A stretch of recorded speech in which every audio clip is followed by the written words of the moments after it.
स्वागत है आपका एक बार फिर से ईटी मनी बनो अपना फाइनेंस मिनिस्टर में। मैं हूं आपके साथ कविता थपलियाल और अब हमारे साथ जुड़ रहे हैं ऑप्टिमा मनी मैनेजर्स के एमडी पंकज मटपाल। पंकज जी, स्वागत है आपका। शो की शुरुआत करते हैं सबसे पहले निवेश के गुरु मंत्र के साथ। Yes sir.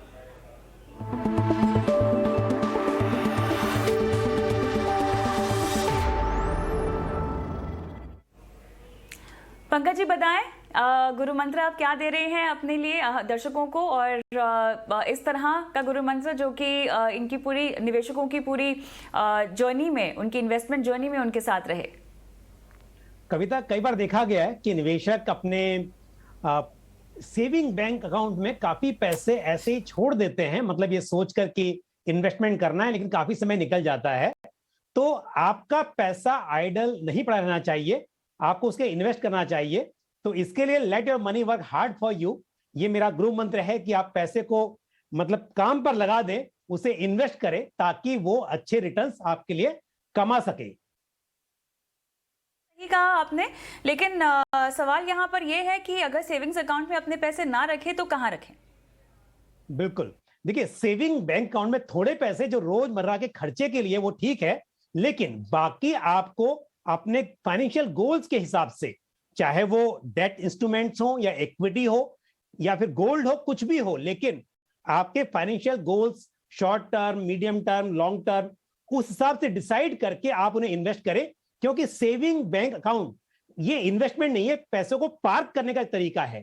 तो डेली के खर्चे के लिए ठीक है, लेकिन कई बार ऐसा हो जाता है कि सैलरी आई, उतना खर्च नहीं हुआ, पड़े हुए हैं, ये सोचते हुए कि समय आएगा तो इन्वेस्ट करेंगे, तो और समय निकल जाता है और आप जो अपॉर्चुनिटी है वो मिस कर देते हैं। तो इसके लिए जरूरी है समय पर अपने गोल तय करें और उस पैसे को आप ऐसे आइडल ना पड़ा रहने दें, उसको इन्वेस्ट कर दें।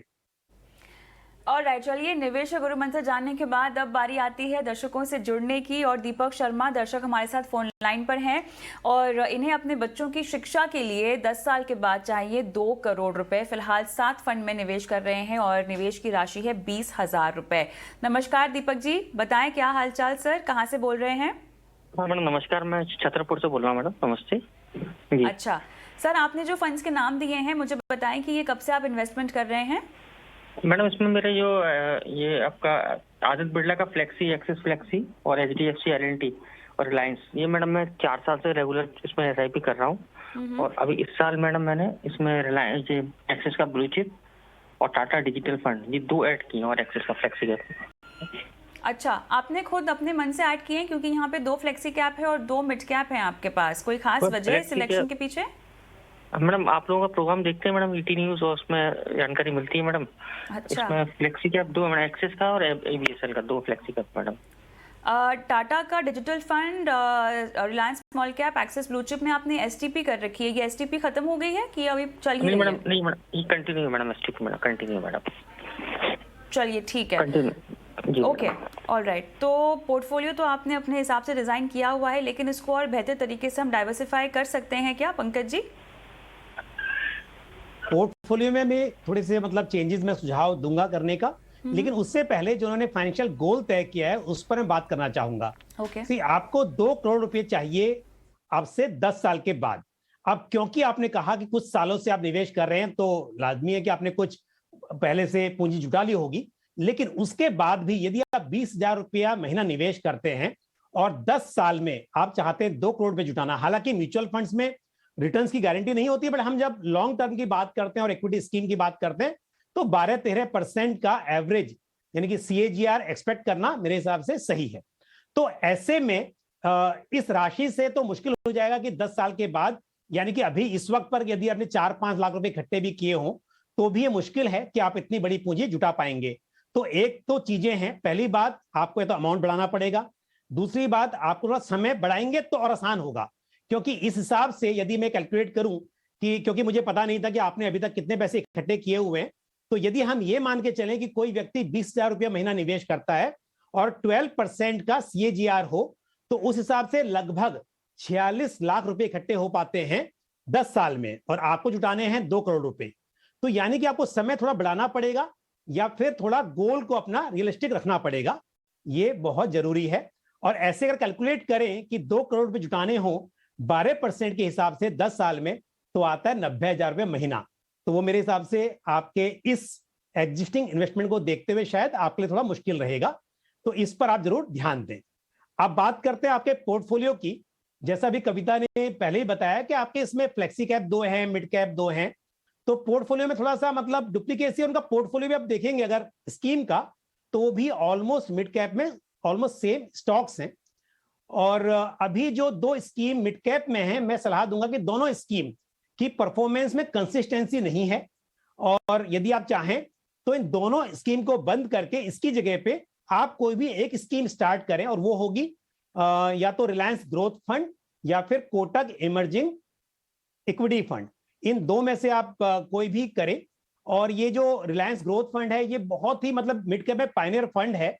1995 में लॉन्च हुआ था और काफी कंसिस्टेंसी इसकी परफॉर्मेंस में, तो आप इसे कंसिडर कर सकते हैं, या फिर कोटक इमर्जिंग इक्विटी फंड, ये भी सही रहेगा। तो आपका एक तो फंड कम हो जाएगा मिड कैप में, और फ्लेक्सी कैप में आप दोनों को कंटिन्यू कर सकते हैं क्योंकि दोनों स्कीम की परफॉर्मेंस काफी अच्छी है, तो आप इन्हें बने रहिए। और साथ ही डिजिटल फंड, जो टाटा डिजिटल फंड है, ये एक सेक्टरल फंड है, हालांकि आईटी सेक्टर है, तो इसमें भी बने रह सकते हैं। और साथ ही स्मॉल कैप भी आपके पास अच्छा है, ब्लू चिप फंड, बिल्कुल बने रहिए। तो फंड्स में बहुत ज्यादा बदलाव की जरूरत नहीं है, बट एक स्कीम, और वो भी मैं कहूंगा कोटक आप ले लीजिए क्योंकि रिलायंस का ऑलरेडी स्मॉल कैप आपके पास है, उस हिसाब से आप थोड़ा सा बदलाव कीजिए। और आपको अमाउंट बढ़ाना पड़ेगा, ये जरूरी है यदि आपको ये टारगेट पूरा करना है। आपसे ये जानना है कि अब जो मिड कैप स्कीम्स में ये निवेश कर रहे हैं, तो इसमें निवेश रोक के रिडीम कर लें और वो बाद में कोटक इमर्जिंग इक्विटी में डालें, या निवेश रोक कर पैसे फिलहाल वहीं रहने दें?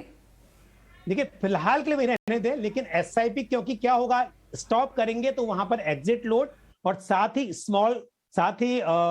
Short term capital gain tax दोनों ही यहां पर एप्लीकेबल हो सकते हैं। इसके लिए जरूरी है कि आप वहां से एग्जिट ना करें, रिडीम ना करें यूनिट्स को, लेकिन आगे की जो एसआईपी है वो आप immediately Kotak emerging equity fund में स्टार्ट कर लें।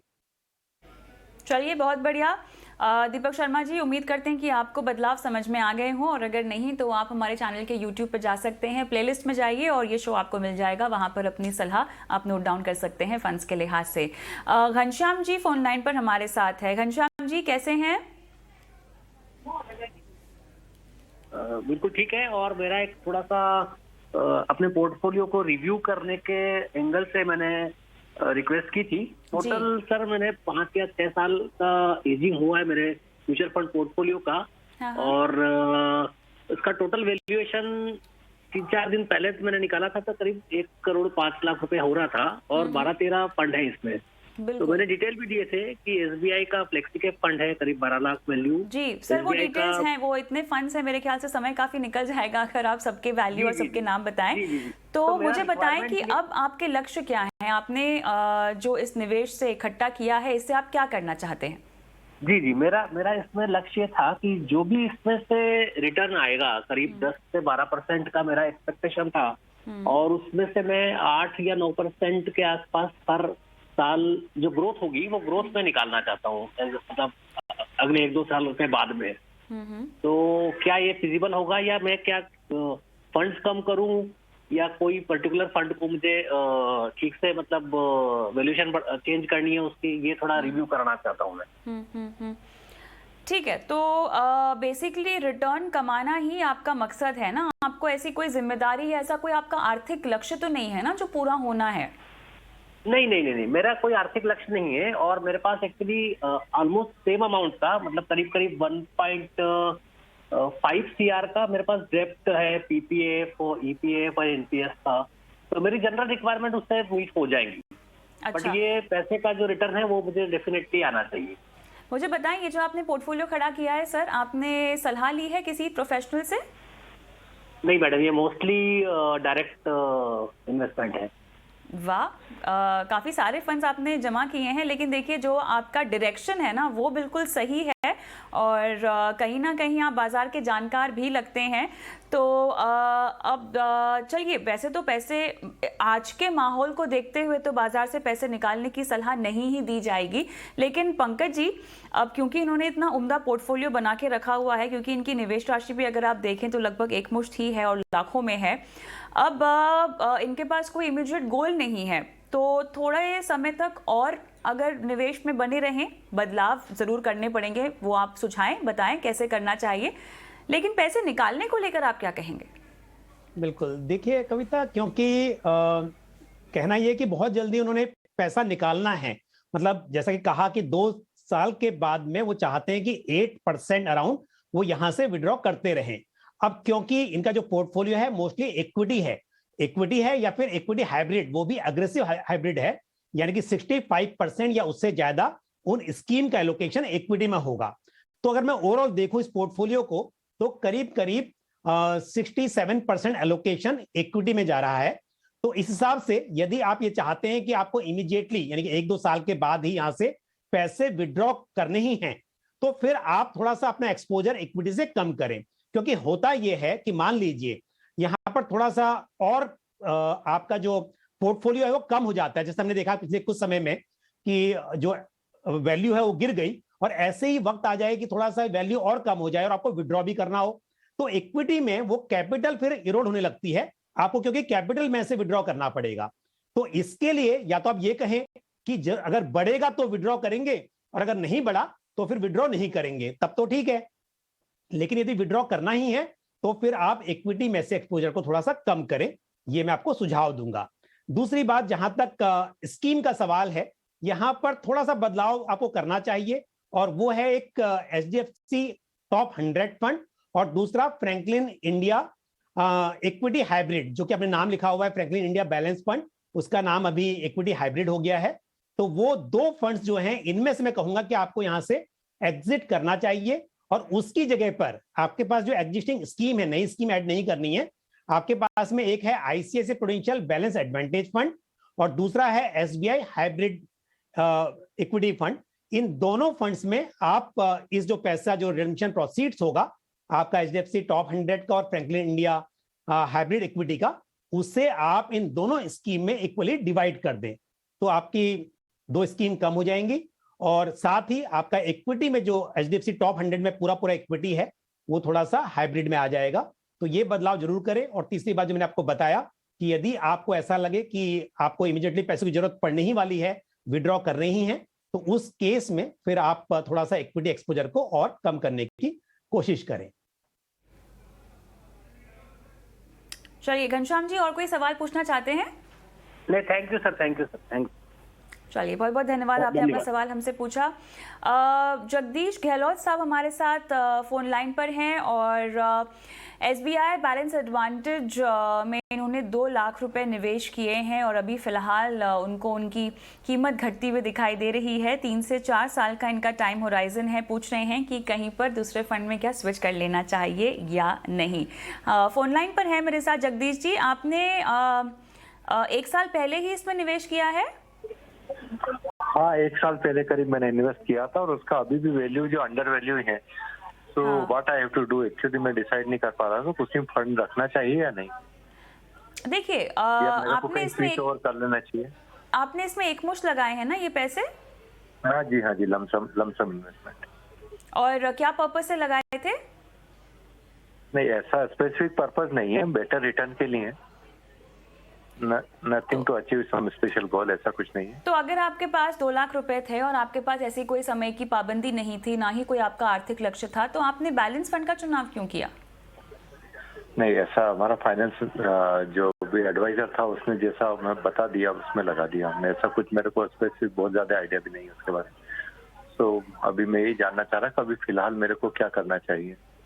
देखिए, फंड की परफॉर्मेंस तो साफ तौर से नीचे है ही, और वो मोटे तौर पर बाजार की चाल की वजह से भी है, जो आपको समझना बहुत ज़रूरी है। और इसीलिए किसी भी एडवाइज़र या डिस्ट्रीब्यूटर कंप्यूटर से आप सलाह लें, आपको खुद को पता होना चाहिए कि आपको इन पैसों के साथ क्या करना है और क्या अपेक्षा है। इस पैसे को आप निवेश रणनीति के तहत कहीं लगा रहे हैं और ये पैसे आपको कमा कर दे रहे हैं, इसीलिए उनको ऐसी जगह लगाना चाहिए जहां पर आपको आपके मन मुताबिक रिटर्न मिले या कम से कम उसके करीब मिले। और ये तब होगा जब आपको पता होगा कि आपकी रणनीति आपको कैसे बनानी है। तो SBI बैलेंस एडवांटेज फंड अपने आप में अच्छा है, लेकिन मैं पूछना चाह रही हूँ कि अगर 5-6 साल आप रुकना चाहते हैं इक्विटी बाजार में, क्योंकि 5-6 साल का नजरिया बनाकर ही आप मुनाफा कमा पाएंगे। देखिए जगदीश जी, साफ तौर से बात तो यहाँ पर ये है, 1-2 साल का रिटर्न देखेंगे इक्विटी बाजार में पैसे लगा के तो आप चिंतित हो जाएंगे, जैसे कि अभी आप अपने फंड की परफॉर्मेंस को लेकर चिंतित हैं। नजरिया अगर आपका लंबा है तो हमारे जो गेस्ट हैं, हमारे जो एक्सपर्ट हैं, वो आपको बेहतर रणनीति सुझा कर दे सकते हैं। तो क्या 5 से 6 साल आप टिके रहेंगे इक्विटी बाजार में? अपने फंड की परफॉर्मेंस को लेकर चिंतित है जगदीश जी, वो आपको बेहतर रणनीति सिखाते हैं। आप टीवी पर से मेरी आप मुझसे फोन पर बात करेंगे, टीवी की आवाज बंद कर देंगे क्या? टीवी का वही क्वेश्चन आ रहा था, ये साइमल्टेनियस हाँ, हो जाता है। आप मुझसे फोन पर बात कीजिए। ठीक है, ठीक, मैं वॉल्यूम बंद कर दिया। जी जी, तो चलेगा ना? आपको 5 से 6 साल रहेंगे इक्विटी में? No issue, no issue, can understand. या बहुत बढ़िया। 7 साल में चलिए पंकज जी, अब तो एवरेज रिटर्न 10-12% भी नहीं आया तो फिर इन्वेस्टमेंट का कोई मतलब नहीं। हाँ बिल्कुल। तो चलिए अब क्लैरिटी आई है थोड़ी। पोर्टफोलियो है इसमें मेरा 40 लाख करीब के आसपास है, 40-50 लाख का पोर्टफोलियो है। हाँ। बट 1-2 फंड है जो अंडर वैल्यूड है, तो मैंने कहा ये क्या गड़बड़ हो रहा है, तो मेरे को प्रॉपर एडवाइस करें, गाइड करें आप लोग कि क्या करना चाहिए। नहीं, बिल्कुल सही है। अगर आपके पोर्टफोलियो की इतनी वैल्यू है तो थोड़ी अंडर परफॉर्मेंस देखकर चिंता तो हो जाती है। इत्मीनान से आप बताएं पंकज जी, रणनीति मेरे ख्याल से थोड़ी बदल देनी चाहिए, क्या कहेंगे? बिल्कुल बिल्कुल। कविता, ये बड़ा इंटरेस्टिंग क्वेश्चन है इस टाइम पर, क्योंकि निवेशकों में जो भी NFOs आए थे पीछे कुछ टाइम पर, अब क्योंकि उस टाइम पे होता ही है कि NFO में 10 रुपए की NAV देखकर इन्वेस्टमेंट किया जाता है, तो जब मार्केट गिरेगा तो उस वक्त पर यदि NAV 100 रुपए की होगी तो वो भी नीचे आई होगी, और 10 रुपए की NAV होगी तो वो भी नीचे आई होगी। लेकिन ये देखने में एकदम से नजर में आता है। अब ये स्कीम किसकी बात कर रहे हैं हम लोग? SBI balance advantage fund.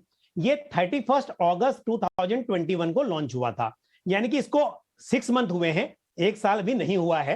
31 अगस्त को था और हम आज 2 मार्च पर इस पर बात कर रहे हैं। तो 6 मंथ में किसी हाइब्रिड स्कीम, बल्कि ये एक डायनेमिक एसेट एलोकेशन फंड है जहां पर इक्विटी अप टू 100% तक भी एलोकेट हो सकती है। इस स्कीम की जो इन्वेस्टमेंट स्ट्रेटेजी है उसके हिसाब से अप टू 100% इक्विटी में एलोकेट किया जा सकता है। लेकिन यदि आप अभी पोर्टफोलियो देखेंगे तो करीब 38% एलोकेशन इक्विटी में है।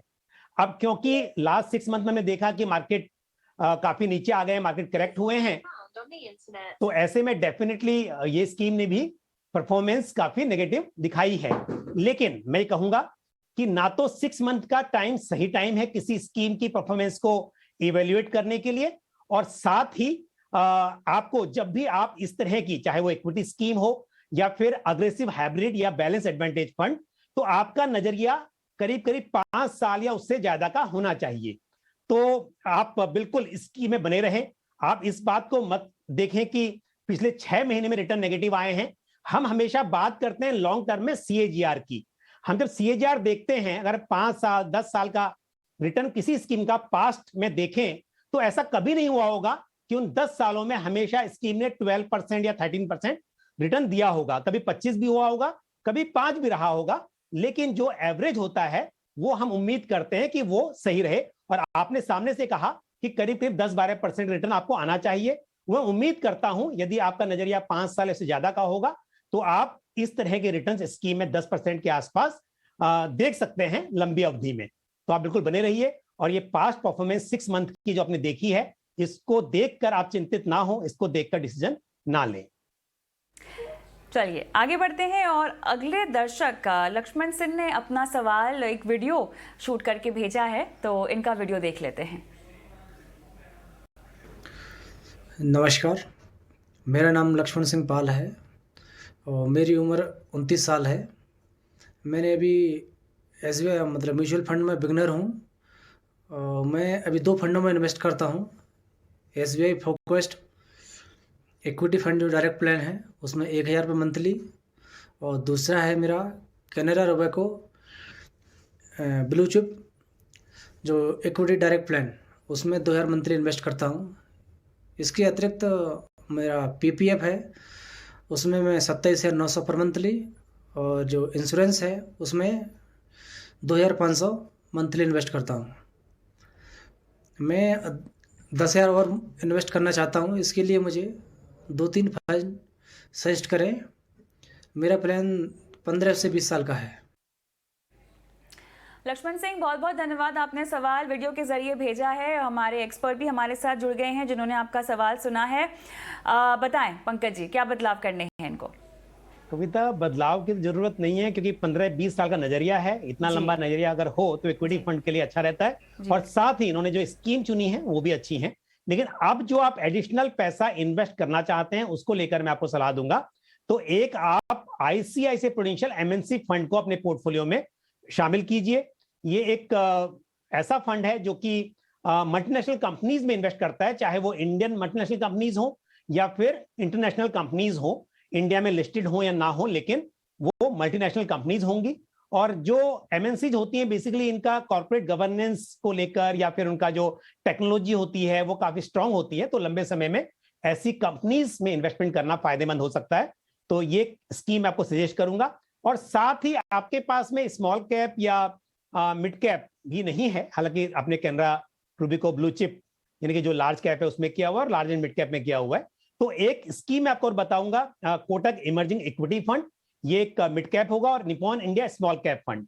तो ये 3 स्कीम हैं। आप अगर 10,000 बढ़ाना चाहते हैं तो आप इनमें से तीनों में डिवाइड कर दीजिए। आप 4,000 रुपए एमएनसी फंड में और साथ ही 3-3 हजार रुपए आप स्मॉल कैप और मिड कैप में एसआईपी कर सकते हैं। ऑलराइट, अभिषेक श्रीवास्तव हमारे दर्शक फोन लाइन पर हमारे साथ हैं। अभिषेक जी नमस्कार, बताएं। नमस्कार आप दोनों को। जी मेरा क्वेश्चन है ये है कि मैं 5 लाख रुपए का इन्वेस्टमेंट करना चाहता हूँ और अभी मैंने इन्वेस्ट किया भी है। और जो म्यूचुअल फंड्स मैंने चुने हैं इसमें ICICI prudential long blue chip और पारस्परिक लॉन्ग टर्म इक्विटी फंड और मिराई का है और एक एक्सिस स्मॉल कैप फंड है। और कॉर्पस है मेरा 1 CR का। होराइजन में 10 साल लेना चाहता हूँ। मिराई का कौन सा फंड है आपके पास? हाँ मिराई का है, मिराई का क्या कहते हैं वो है ELSS का है। मिराई स्मॉल कैप फंड है। मिराई का स्मॉल कैप है और लास्ट में क्या कौन सा था? Axis small cap blue chip fund और पारस्परिक लॉन्ग टर्म कैपिटल फंड और ICICI blue chip long term. 2 small cap schemes हैं, एक्सिस का भी स्मॉल कैप है जी, एक्सिस का भी है और उसका मिराई का भी है। और इसके अलावा एक SBI स्मॉल कैप फंड भी है। क्यों इतने स्मॉल कैप फंड ले लिया आपने? अभी सारे स्मॉल कैप फंड नहीं है और इसके अलावा मेरे पास एक डेट फंड था जो कि मैंने रिडीम कर दिया है। तो आपने जो 15 लाख रुपए निवेश करने हैं आप कह रहे हो उसमें से आपने 5 लाख रुपए इन फंड्स में बांट दिए हैं? जी। और कब किया आपने ये? 3 साल हो गए। 3 साल हो चुके हैं, तो मतलब अभी आपको 10 लाख रुपए और लगाने हैं, है ना? जी। तो आपने थोड़ा सा अपने पोर्टफोलियो को रिस्की तो बनाया है क्योंकि आपका स्मॉल कैप का एक्सपोजर बहुत ज़्यादा है। समय हालांकि 15 कितने साल का है, 10 साल का समय है आप कह रहे हैं आपके पास। तो पंकज जी थोड़ा सा रिस्क कम करते हैं और डाइवर्सिफाई करें इनको। बिल्कुल, देखिए रिस्क तो है ही, साथ में क्या होता है स्मॉल कैप फंड्स में इतना ज्यादा 3 फंड ले लिए हैं और काफी बड़ा एक्सपोजर है, तो अब इन्हें लार्ज कैप यहाँ पर large mid cap fund add करने चाहिए। और 10 साल के नजरिए के हिसाब से आप इनमें से भी, हालांकि स्कीम तीनों आपके पास में अच्छी हैं स्मॉल कैप कैटेगरीज में, उसमें कोई शिकायत नहीं है, लेकिन बस ये है कि स्मॉल कैप में ही है। तो आप एक काम, तो जैसे मैंने पहले भी कहा था कि आईसीआईसीआई प्रूडेंशियल एमएनसी फंड, इस फंड को शामिल कर सकते हैं। ये लार्ज कैप भी है और साथ में क्योंकि ये मल्टीनेशनल कंपनीज में इन्वेस्ट करता है तो लंबे समय में इस तरह की स्कीम से आप अच्छी परफॉर्मेंस की उम्मीद कर सकते हैं। ये आप अपने पोर्टफोलियो में शामिल कर लीजिए। और साथ ही आप एक कैनरा रूबिको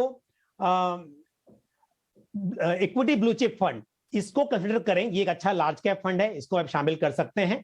और साथ ही एक मिड कैप फंड, मैं आपको कोटक इमर्जिंग फंड या फिर रिलायंस ग्रोथ फंड लेने की सलाह दूंगा। चलिए, और कोई सवाल पूछना चाहते हैं अभिषेक? जी, मैं ये जानना चाह रहा था कि मेरा जो Parag Parikh long term equity fund 3 साल पुराना है और आईसीआईसीआई प्रूडेंशियल ब्लू चिप जो है, क्या है इसको मैं एज इट इज कंटिन्यू करने दूं, इसमें मेरी एसआईपी चल रही है, और या फिर इसको रिडीम कर लूं और किसी दूसरे फंड में जो सर ने बताया उसमें इन्वेस्ट करूं? टैक्स सेविंग के लिए ये कंटिन्यू करते रहें पंकज जी। बिल्कुल, टैक्स सेविंग के लिए जरूरत है आपको तो कंटिन्यू कीजिए, उसको आपको डिसकंटिन्यू करने की जरूरत नहीं है। ये मैंने फंड बताया, हालांकि देखिए आपने, क्योंकि अभी नजरिया लंबा है आपका और उस हिसाब से स्मॉल कैप आपके पोर्टफोलियो में काफी है, तो इसलिए मैंने ये जो स्कीम बताई है वो आपके लिए सही रहेंगी। लेकिन टैक्स सेविंग का यहाँ तक सवाल है, वो एक अलग ऑब्जेक्टिव है, उसे आप कंटिन्यू कीजिए। चलिए अभिषेक, उम्मीद करते हैं कि आपको सलाह समझ में आ गई हो, और इसी के साथ पंकज जी आपका बहुत बहुत धन्यवाद दर्शकों की फाइनेंशियल प्लानिंग आज करवाने के लिए शो पर।